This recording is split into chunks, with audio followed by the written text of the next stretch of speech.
Estamos de volta com a mesa de debates pela TVE Juiz de Fora. E neste último bloco vamos finalizar sobre a discussão sobre essa crise. E a cena máxima do filme é a explosão do parlamento inglês, que é o símbolo da democracia política. Então minha pergunta é, ficamos todos loucos ou está sendo gestada uma nova forma de representação política que não represente o poder econômico? Nós não temos uma democracia, segundo o movimento, nós temos uma plutocracia, ou seja, o dinheiro elege os representantes. O que é que você acha? Bem, eu acredito que não ficamos todos loucos, eu acredito que ficamos mais sóbrios, inclusive, né? Porque o que esses movimentos vêm demonstrando, né? E aí para retomar um gancho com que o professor veio falando no último bloco, né? Mas retomar um gancho no sentido contrário, né? É que um problema econômico não se resolve na economia. Né? Que a solução econômica de um problema econômico pode ampliar esse problema, né? Que esse problema se resolve numa outra ordem, né? O lema dos caras que ocupam, né, Wall Street é muito claro, né? O que faz bem ao Wall Street não faz bem ao país e não faz bem ao mundo, né? Ou seja, né, é uma vontade, né, de recriar o mundo para além, né, das estruturas econômicas que eles percebem, né, que são as fontes do problema, né? E as estruturas econômicas que se relacionaram muito intimamente, né, com a ideia e com os mecanismos de representação política tradicionais, como Estado, partidos, etc., né? Se a gente pensar, né, sobre quais são os poderes de fato que os partidos têm para representar o grosso da população, né? Nós encontramos aí um problema, né? Certamente as ocupações, né, nos Estados Unidos e nos outros países, né, vão entrar nas agendas políticas dos próximos ciclos presidenciais, etc., né? Mas a gente não pode se iludir, né, que nos Estados Unidos republicanos ou democratas possam representar esse movimento ou esse anseio da sociedade, né? Da mesma forma como os sistemas políticos de outros países, né? Da mesma forma como o sistema político brasileiro também, em grande medida, né? Eu concordo que aí nós tenhamos sim uma ideia de crise de representação, né? E que traz junto com ela uma crise maior, né? Que é uma crise dos grandes modelos que sustentam a representação, né? Como a ideia de Estado, a ideia de unidade e soberania popular, né? Todas essas questões estão entrando em derrocada, né? Quanto ao poder de representação dos partidos, né? Se os partidos são de fato partidos políticos, né? Ou vetores de articulação de interesses econômicos, né? Paulo? Não, eu queria dizer o seguinte, eu estou me lembrando aqui do Tancredo Neves, que dizia que economia e política são irmãs chifópicas, para onde tender uma, tenderá a outra. E é isso que nós economistas aprendemos e acreditamos.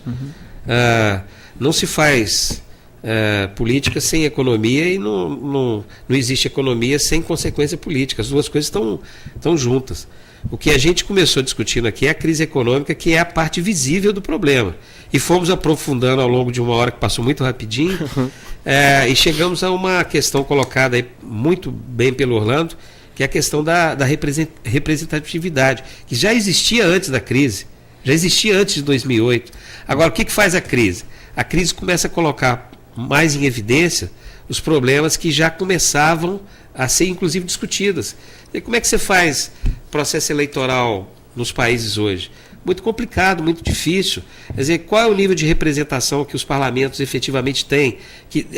Qual é o nível de discussão que a gente está tendo nos parlamentos em relação à realidade de cada um dos países? Quer dizer, são comentários, a gente discutia aqui até no intervalo. Quer dizer, as críticas que nós fazemos à tomada de decisão política no Brasil são críticas muito parecidas com aquelas que a gente ouve em outros países. Agora, há nessa crise uma questão que eu acho que é interessante, que é isso. Pela primeira vez nós estamos discutindo a questão, o mercado financeiro, e como que ele pode ser danoso, porque ele pode ser benéfico também, mas como ele pode ser danoso, destruindo riqueza, destruindo vidas. Você já pensou?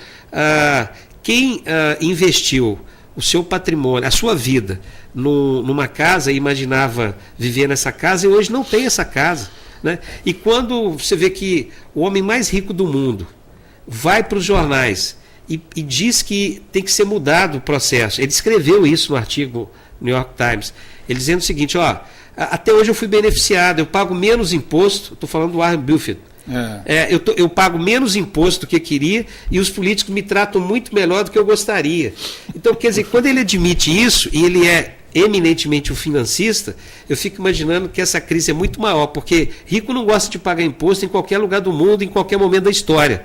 E quando ele resolve, ele propor pagar mais imposto como mecanismo de tentar equilibrar a história do 1% da população da população americana, que detém mais de 50% da riqueza, é algo que a gente começa a perceber que, pela primeira vez, a gente está fazendo uma discussão de distribuição sem ter uma discussão tão assim politizada como no passado, Rodrigo, no sentido de luta de classes. Não é uma luta de classes, mas é uma discussão de como é que nós vamos fazer a partição da riqueza. E quando a gente fala em partição de riqueza, Orlando, nós estamos falando de política e de economia. Por isso, volto a dizer, Tancredo Neves tinha razão, economia e política estão juntas.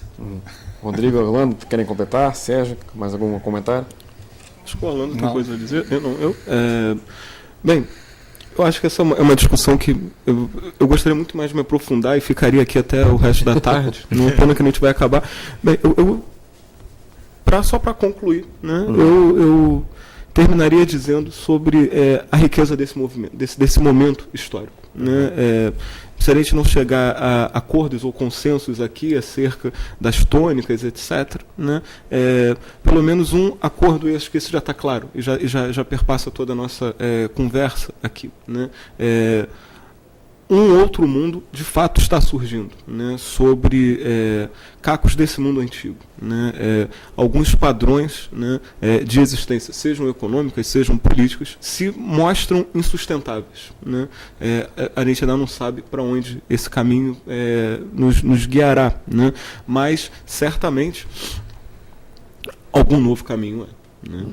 Muito bem, a gente vai tentando debater esse novo caminho aqui na mesa de debates. Nós gostaríamos de agradecer as presenças e as participações de todos vocês aqui na mesa de debates de hoje e agradecemos também a sua companhia. Lembrando que nós voltamos amanhã às 11 da manhã. Até lá.